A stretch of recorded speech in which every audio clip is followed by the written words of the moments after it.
everybody, welcome back to BK's Bullets. Today we're going to start a fight and we're going to review Across the Spider-Verse.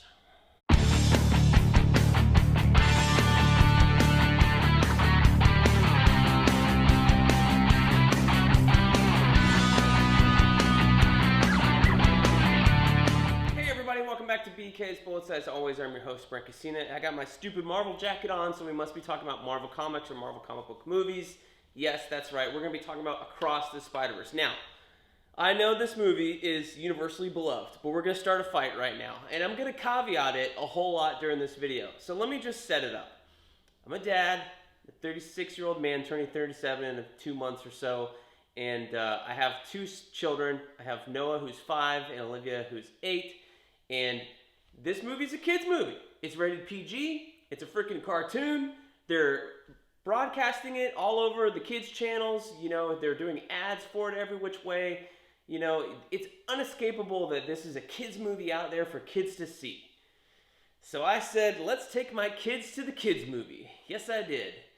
I did it. My brother was here in town, so he came with me. I was thinking it's going to be a good time, give the kids an experience. Well, kids being kids, they didn't let me have a good time. They still had a good time. You know, kids had to get up and go to the bathroom a couple times. My young son, Noah, I think he got bored a little bit in some places because there's some adult stuff on a PG level, you know what I mean. But just the anytime that Miles is not in Spider-Man outfit, not fighting people or with other Spider-Man, like my son Noah gets a little bored. But we did watch Into the Spider-Verse, the first film, the night prior, and I think that also is impacting my review a little bit, having watched that like literally the night before. So those are my caveats. I didn't have a great viewing experience because I was dealing with my kids, you know, stop rocking, stop talking, blah, blah, blah. So that probably impacted it a little bit. However, I'm going to say that Across the Spider-Verse is not a Spider-Man kids movie, and I feel like they should have, I don't know, made it more clear. There's a whole lot to go through. Like, I know my daughter enjoyed it, my son said he enjoyed it, but they're kids, they're just like getting out of the house and going to the movies, which is the whole point of me saying, hey, let's take the kids to the movies. My wife doesn't want to see this movie, so let's go. Right? Do something in the summer, it's the summer things, and there's very little kids movies that I actually want to watch with them, this being one of them.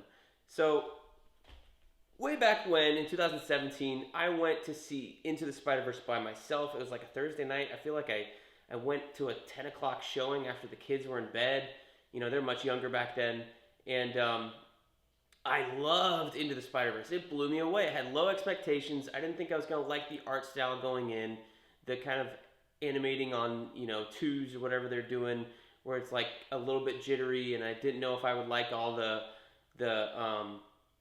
dots and all the effects and things like that. And I just wasn't ready for what was coming. Across the Spider-Verse, I feel like suffers from leaning too hard into that. I mean, I know what they're trying to do. Every universe gets their own distinct style, but they really lean hard into this, like just in your face kind of stuff in the first 15 minutes of this movie with Gwen Stacy. I'm fine with showing origin stories of other characters. I'm fine with Gwen Stacy, her world having her own art style, but I feel like it was a little much, man. It was a little much because you're talking about the first 15 minutes of the movie. We're all here to see Miles get back with his friends and not be lonely. However, you have this like 20-minute, 15-minute coda. You know, there's a cool action scene in there, you know, but in just the beginning of it and the end of it with her dad, I'm thinking of the end of the film also, is bookended by this Gwen Stacy stuff that leans way hard into the animation style into it. And some people, they're probably like, yeah, I get it. It's cool. It's evocative. It's art, man. I was fucking bored of it, honestly. I get it. The removal of the backgrounds and every single shot, like the painting backdrop changes was fine. And I'm kind of simultaneously talking about the beginning and the end here.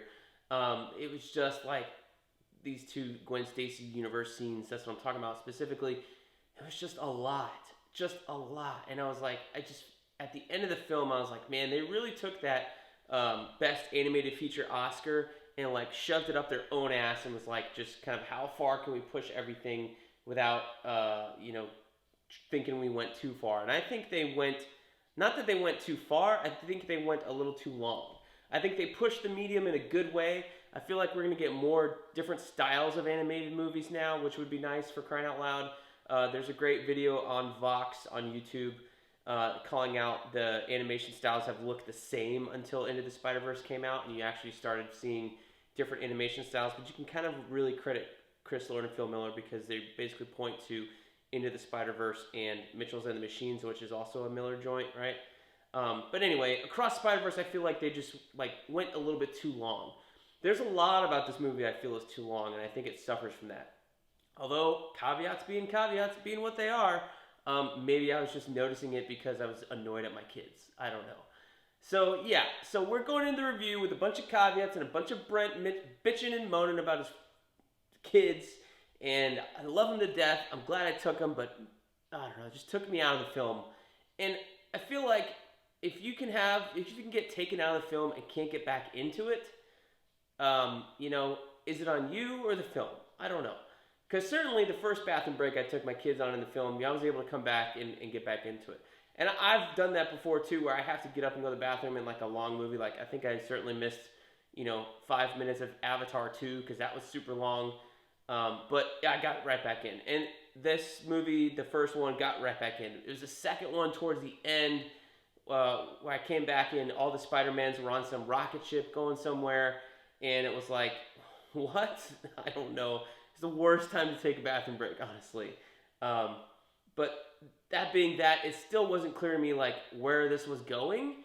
And by the end of that, where they have like the 6 different Tolkien endings, like it felt like Return of the King here at the end of this movie. I was like, get on with it. Just end the film already. I know what's going to happen. Oh my gosh. It was a little too much and a little too long. And it kind of dragged for me.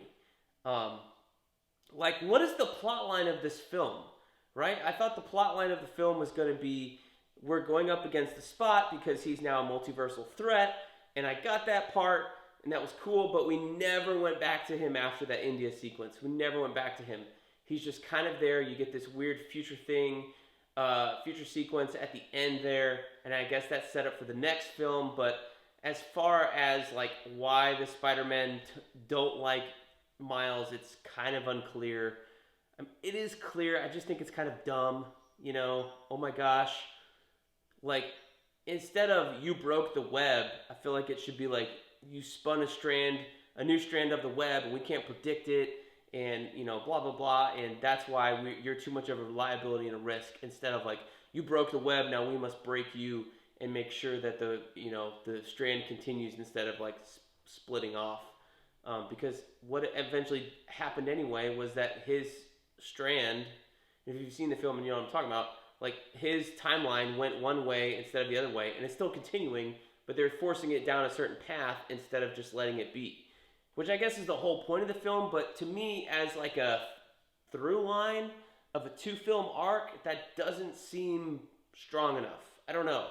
I wanted more with the Spot. I wanted more interaction. I wanted to get, who's the clear villain? Is it Miguel O'Hara, Spider-Man 2099, or is it the Spot? I feel like it's the Spot. However, Miguel O'Hara is just meant to look like a complete jerk. So I'm not really sure about, what the arc of the film is. And I also think that I don't really feel like they set up this 2-parter properly. It's called Across the Spider-Verse. It's not called Across the Spider-Verse Part 1, the way that, Harry Potter and the Deathly Hallows is called Part 1. It clearly ends. Dune is another one that doesn't do this. It's Dune, the more recent one with Denis Villeneuve, and the next movie is called Dune Part 2. Well, shame on him for not calling it Dune Part 1, I guess. I don't know. Hunger Games Mockingjay, there's clearly a Part 1 and a Part 2, and they let you know that up front. And here, I knew it going in. I knew there was going to be a sequel. I guess I just didn't realize that it was going to be literally we're leaving in the middle of the story. Hell, even Infinity War and Endgame, which is kind of a 2-part film, still had an arc from beginning to end in terms of conflict resolution and climax, and then boom. And then here, we're definitely not doing that. And I feel like some of the other Part 1 movies I'm talking about had a conflict resolution and a climax, and then boom, the cliffhanger. Like Harry Potter has that emotional climax with Ron in the Deathly Hallows Part 1, and that's your climax, not really like an action climax. There's a little bit here where they're running through the woods, but it's not a huge build-up because you're going to get the huge build-up in Part 2. And so I know the way these are kind of structured, and I guess the animated climax in whatever Spider-Verse Part 3 is going to be massive. If it's more massive than a bunch of spiders just run along. I just felt like that coda at the end with Gwen and her dad, and then you got the thing of like, oh my gosh, it's in the wrong universe. It just dragged on so long. Like literally, this movie is 2 hours and 15 minutes, and it felt like 3 hours. So those are my gripes. I feel like they're valid.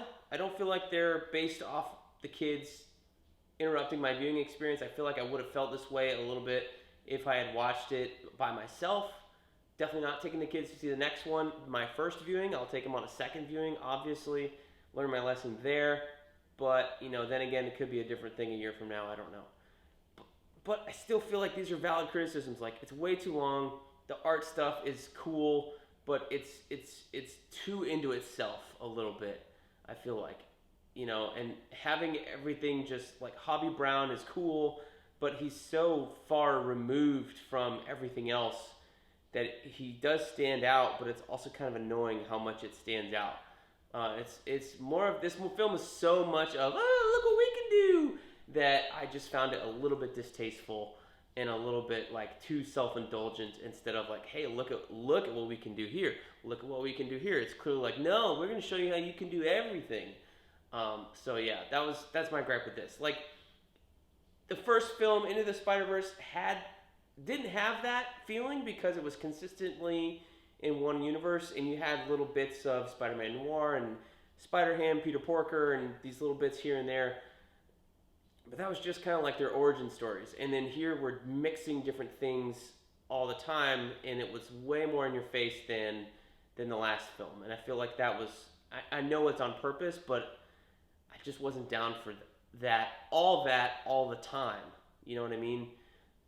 So yeah, and especially was weird when like Gwen is in Miles' universe in the last film and in this film, and she looks just like Miles does. But then when she goes in her own universe, you have all these watercolor effects all the different time. And it's like, so we're doing this for what reason now? If this is the animation style of this universe, she doesn't reflect that in Miles' universe the way that Hobby Brown reflects his animation style in the regular Earth Nueva New York or whatever at the end of the film, right? Like, he's taken that animation style and displaced it in the other one, whereas Gwen's not a watercolor style at all in any other universe. So that was my little hang up too. It's a little inconsistent. So yeah, those are my gripes. Let's start a fight. Let me know down below. I'm totally fucking wrong. Blah blah blah blah blah. Brent, you shouldn't have taken your kids to a animated Spider-Man film. We warned you. Blah blah blah blah blah. And I would just say, you're a judgy person. You try to have kids that are seeing this stuff all the time, and it's a freaking cartoon, and try and tell them, oh, well, you're not going to go, or it's not a kid's film because reasons that they are not going to understand either. I'm just saying. Be on my side. Try from my side. That's all. So, those are my gripes. Let's start a fight. Let me know down in the comments below why I'm wrong. I'm not saying it was terribly animated. I think it was beautifully animated. I just think it was a little too much, a little too far, a little too often. And yeah, I really don't know what the point of this story is, if not to just, raise up Miles Morales again for the second time, which we're going to do a third time in a year. So yeah, not really sure. That's my review, and I'm sticking to it. Let me know down in the comments, and I'll see you guys next time in the Funny Pages.